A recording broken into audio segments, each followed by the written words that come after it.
नवी मुंबई में कपड़े खरीदने गई दो नाबालिग लड़कियों के साथ दुकानदार ने किया दुष्कर्म। नवी मुंबई के पावने गांव में एक कपड़े की दुकान में दो नाबालिग लड़कियां कपड़े खरीदने के लिए गई थी। इस दौरान दुकानदार द्वारा उसके साथ जबरदस्ती व छेड़छाड़ करने की चौंकाने वाली घटना सामने आई है।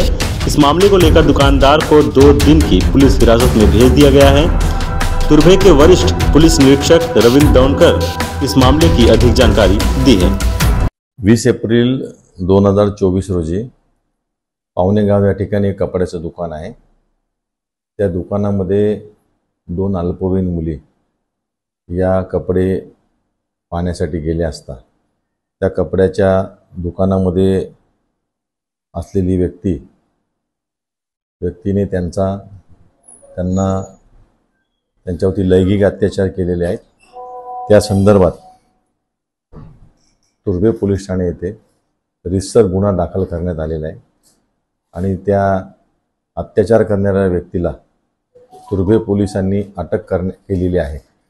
सदर बाबत रितसर पोलिसांना गुन्हा दाखल आहे। सदर आरोपी जो आहे हा मूळचा राजस्थानचा आहे आणि तो राहायला तुर्भे गाव या ठिकाणी आहे।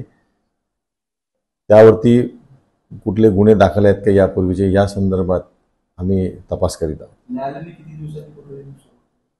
सदर आरोपीची आज पावेतो पोलीस कस्टडी रिमांड आहे आणि सदर गुन्ह्याचा तपास हा माननीय